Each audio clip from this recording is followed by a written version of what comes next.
हे विशेष अधिवेशन सुरू आहे। या विशेष अधिवेशनामध्ये पद आणि गोपनीयतेची शपथ दिली जात असताना दुसरीकडे विरोधी पक्षामधील आमदारांनी मात्र सभात्याग केलेला आहे आणि आज ते शपथ घेणार नसल्याचं दिसतंय।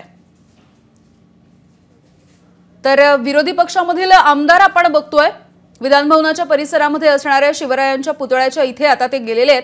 त्यांनी सभात्याग केलेला आहे आणि आज ते शपथ घेणार नाहीयेत। मात्र शिवरायांच्या पुतळ्याजवळ हे सगळे आमदार एकत्र जमलेले आहेत आणि शिवरायांना अभिवादन केले जात आहे। आदित्य ठाकरे, जितेंद्र आव्हाड, वरुण सरदेसाई हे सगळे आपण पाहतोय। निलेश बुधावले आपल्याला अपडेट्स देत आहेत। निलेश, मी पण विचारायला यामध्ये आपण पाहतोय छत्रपती शिवाजी महाराजांचा विधिमंडळ परिसरात जो पुतळा आहे त्या पुतळ्याला अभिवादन करण्यासाठी आता विरोधी पक्षातले सर्व महत्वाचे नेते जे आहेत ते आल्याचं पाहायला मिळत आहे। समोर आपल्याला आदित्य ठाकरे दिसत आहेत, राष्ट्रवादीचे गटनेते जितेंद्र आव्हाड या ठिकाणी आहेत, अजय चौधरी आहेत, राष्ट्रवादी शरदचंद्र पवार पक्ष आणि राष्ट्रवादी उद्धव बाळासाहेब ठाकरे गटाचे आमदार या ठिकाणी आपल्याला अभिवादन करण्यासाठी आल्याचं पाहायला मिळत आहेत। अजूनही आपण शपथ घेणार की नाही या संदर्भातली कुणीही सुतोवाच केलेली नाहीयेत। मात्र शपथविधी एकीकडे सुरू असताना विरोधी पक्षातले आमदार जे आहेत ते या ठिकाणाहून बाहेर आलेत आणि छत्रपती शिवाजी महाराजांना अभिवादन करून या ठिकाणी उपस्थित असल्याचं आपल्याला पाहायला मिळत आहेत। प्रत्येक दोन्ही पक्षाचे जे आमदार आहेत महत्वाचे आहेत ते तिन्ही आमदार या ठिकाणी आहेत आणि आता घोषणाबाजी या ठिकाणी सुरू असल्याचं यामध्ये पाहायला मिळत आहे। अद्यापही कुठल्याही प्रकारचं सुतोवाच विरोधकांच्या वतीने करण्यात आलेलं नाहीये। शपथविधी एकीकडे सुरू असताना अशा पद्धतीने अचानक हे सर्व बाहेर आल्यामुळं एक गोंधळाचं वातावरण या ठिकाणी निर्माण झाल्याचं पाहायला मिळालं। मात्र कुणीही या संदर्भात आपण नेमकी काय भूमिका असणार ही अद्याप विरोधकांना स्पष्ट केली नसल्याचं आपल्याला पाहायला मिळतं। या अगदी निलेश, आपण बघितलं की शपथविधी सुरू असताना नाना पटोले यांचं सुद्धा नाव घेण्यात आलेलं होतं, मात्र नाना पटोले दिसत नाहीयेत अद्याप तरी। काही वेळापूर्वी विधिमंडळ परिसरामध्ये या ठिकाणी सर्व विरोधी पक्षातले आमदार आहेत, आपण त्यांच्याशी बातचीत करण्याचा प्रयत्न करणार आहोत। त्यांची भूमिका काय आहे ती जाणून घेण्याचा प्रयत्न करणार आहोत।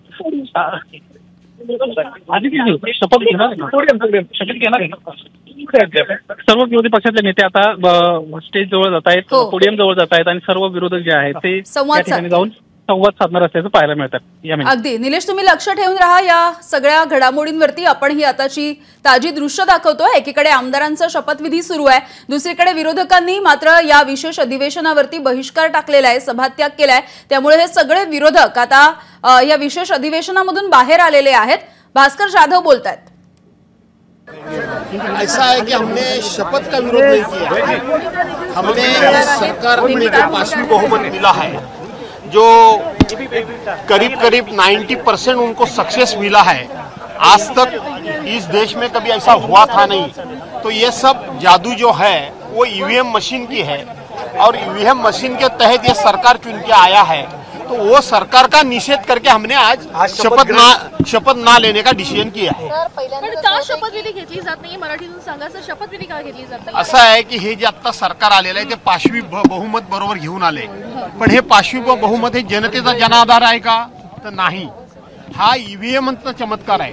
आणि म्हणून लोकशाही वाचवायची असेल, संविधान टिकवायचं असेल तर अशा पद्धतीने ईव्हीएमचा वापर करून सत्ताधारी पक्ष हा आपल्याला पाहिजे तेवढी मेजॉरिटी मिळवू शकला तर लोकशाही मार्गाने त्याचा निषेध झाला पाहिजे। आणि म्हणून आमचा शपथ विधीला विरोध नाही तर विद्यमान सरकार ज्या पद्धतीने सत्तेवर आले त्याला विरोध म्हणून आम्ही शपथ घेतली नाही। घेणार ना, आज आम्ही घेतलेली नाहीये याचा अर्थ कायमची घेणार नाही असं नाही। निषेध करणार आहात? 100% निषेध, 100% निषेध आहे। पहिल्यांदा का नसणार आहे विरोधी पक्ष नेता? असायलाच पाहिजे।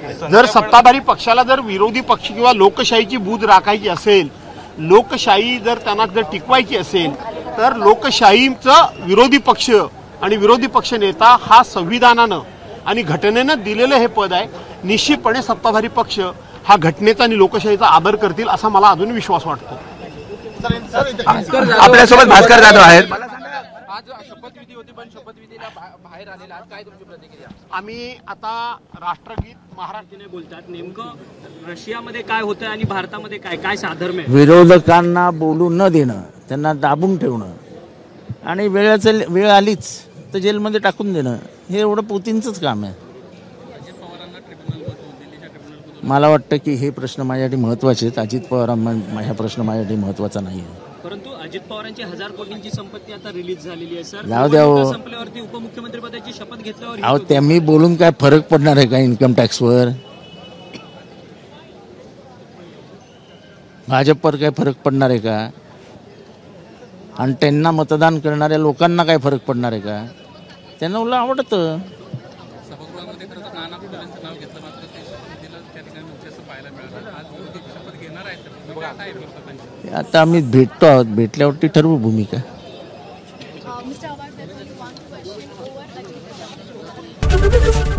एबीपी माझा, उघडा डोळे बघा नीट.